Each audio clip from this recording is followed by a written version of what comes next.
Hi everyone, welcome back to our English course class 28। आपको खुशामदीद कहते हैं। आज हमारी 28वीं क्लास है। Today we are going to learn some important sounds about pronunciation before going to learn words pronunciation.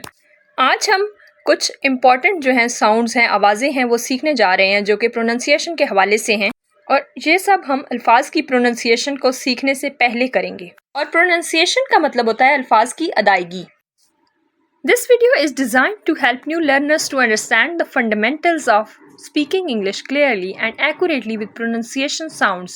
It typically covers इस video को नए सीखने वालों की मदद के लिए डिज़ाइन किया गया है ताकि वो स्पीकिंग इंग्लिश यानी बोलने की जो इंग्लिश है उसको अच्छे तरीके से बहुत वाज़े अंदाज में सीख सकें, प्रोनाउंसिएशन यानी अल्फाज की अदायगी के साथ। और ये अहाता करती है The pronunciation sounds are number 1 voiceless bilabial plosive, number 2 voiceless alveolar plosive, number 3 voiceless velar plosive, number 4 voiced bilabial nasal, number 5 voiceless alveolar fricative. These terms are used for speaking English for sounds. अच्छा, pronunciation के लिए जो sounds की terms हैं यानी आवाज़ों के लिए वो ये हैं। नंबर 1 है वॉइसलेस बाइलैबियल प्लोजिव। ये होता है, वॉइसलेस का मतलब होता है आवाज़ के बगैर, बाइलैबियल दोनों होंठों को दबा कर रखना। प्लोजिव होता है स्टॉप, यानी आवाज़ के बगैर दोनों होंठों को जो है आपस में दबा कर जो आवाज़ किसी चीज़ को अदा करने के लिए रुका जाता है, वो ये टर्म होती है। आगे देखें, वॉइसलेस एल्वियोलर प्लोजिव। वॉइसलेस यानी आवाज़ के बगैर, एल्वियोलर बोलते हैं जो शहद के छत्ते की तरह आपके मुंह के अंदर का हिस्सा है, ऊपर वाला, यहाँ पर जो स्टॉप होता है या जो आवाज़ रुकती है। प्लोजिव बोलते हैं ना स्टॉप यानी रुकने को, तो ये वो होता है कि जहाँ पर शहद की छत्ते की तरह किसी लफ्ज़ की आवाज़ जो है आपके मुंह में रुकती है। Voiceless velar प्लोजिव।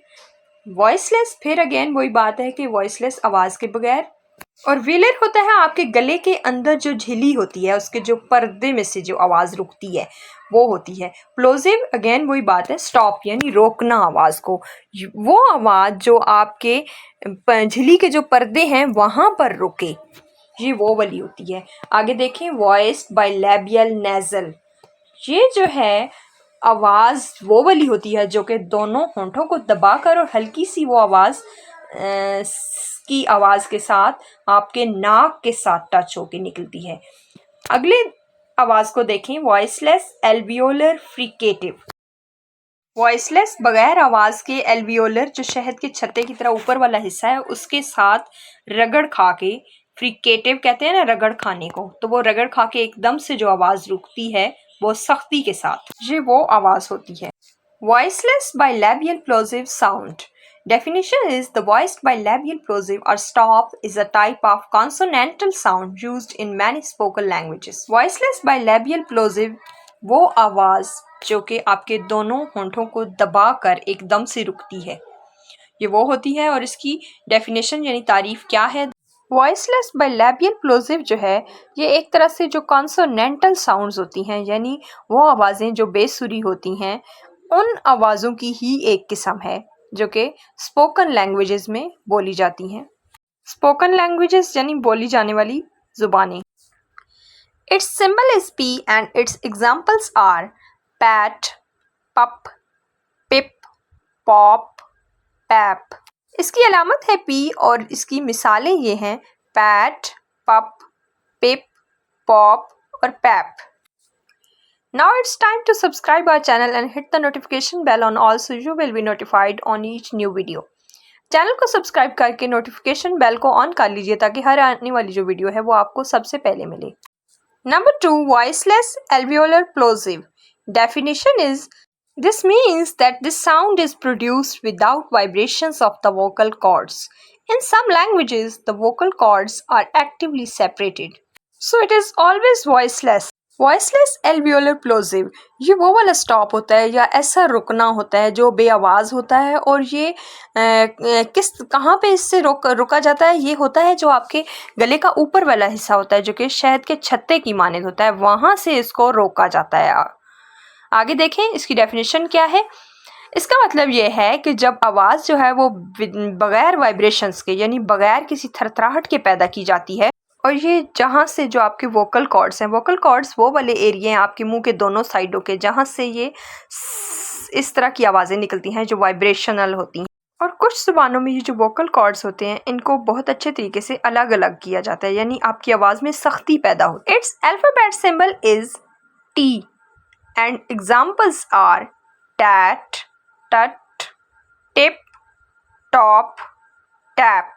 अच्छा, इसकी जो अलामत है वो है टी और इसकी मिसालें जो हैं वो हैं टैट, टट, टिप, टॉप और टैप। यहाँ पर आप देख सकते हैं कि जो टी का ये सिंबल है इसको अदा करते वक्त हमारी ज़ुबान जो है, हमारी जो मुंह का अंदर वाला छत्ता है जिसको आप शहद की मक्खी की तरह कह सकते हैं, उसके साथ टच करती है। Number 3, voiceless velar plosive. Definition is the voiceless velar plosive stop is a type of consonant. अच्छा, बे आवाज़ व्हीलर बोलते हैं जो आपके गले में जो झिल्ली के जो पर्दे हैं वहाँ पर आवाज़ को जो है रोक लेना। तो ये एक कॉन्सोनेंट की टाइप भी है, यानी उन आवाज़ों की जो कि बेसुरी आवाज़ें होती हैं। Its symbols are K and G and its examples are cat, cup, kip, cop, cap. इसकी जो अलामतें हैं वो हैं के और जी, और जो इसकी मिसालें हैं उसमें cat, cup, kip, cop, cap. और गौर करने पर आपको पता चलेगा कि ये जो आवाज़ें हैं ये आपके गले की जो झिल्ली है उसके पर्दों में से आ रही हैं। Number 4, voiced bilabial nasal. Definition is in phonetics and phonology, a bilabial stop is a type of consonantal sound made with both lips held tightly enough to block the passage of air, hence like a stop consonant. अच्छा, voiced bilabial nasal का मतलब ये है कि आवाज़ जो है वो आपकी निकलनी और दोनों होंठों को दबाकर और हल्की सी स की आवाज़ के साथ नेज़ल यानी नाक में से ये आवाज़ आनी चाहिए। Its symbols are P, P and M and examples are mat, mum, mim, mom, map. अच्छा, देखिए इसकी जो अलामतें हैं वो हैं P, B और M, और जो इसकी मिसालें हैं वो हैं मैट, मम, मिम, मॉम और मैप। यहाँ पर आप देख सकते हैं आप दोनों होंठों को दबा कर ये आवाज़ निकाल रहे होंगे। Voiceless alveolar fricative. Definition is the voiceless alveolar fricative is a type of consonant. The letter for this sound in the International Phonetic is S. Voiceless alveolar fricative का मतलब ये है कि आपकी आवाज़ जो है वो कहाँ रुकी, बिल्कुल बे आवाज़ होकर, और एल्वियोलर मैं आपको पहले भी बता चुकी हूँ जैसे कि ये शहद के छत्ते की तरह जो आपके गले का हिस्सा है, और फ्रिकेटिव का मतलब होता है जब ज़ुबान की रगड़ उसके साथ लगती है। और ये जो है ये कॉन्सोनेंट की ही एक किस्म है। Its symbol is S and examples are sat, sus, sip, soap, sap. इसकी जो अलामत है वो है S और इसकी जो मिसालें हैं वो है sat, sus, sip, soap, sap. The goal of a pronunciation briefing for beginners is to provide a solid foundation for further learning and practice, helping new learners to develop good pronunciation habits from the start. इस pronunciation के जो मकसद है बताने का कि वो क्या है, जो नए सीखने वाले हैं उनके लिए एक मज़बूत बुनियाद बनेगी इससे, और ताकि वो आसानी से जो है आगे इसको सीख सकेंगे और इसकी मशक कर सकेंगे, और इसी के ज़रिए से नए जो सीखने वाले हैं उनको हेल्प किया जाएगा, उनकी मदद की जाएगी ताकि वो अपने अंदर अच्छी जो है प्रोनाउंसिएशन उसकी आदत शुरू से ही डाल सकें। That's all for today. Don't miss the next class. Thanks for watching. आज के लिए बस इतना ही, अगली क्लास मिस मत कीजिएगा। आपका बहुत बहुत शुक्रिया।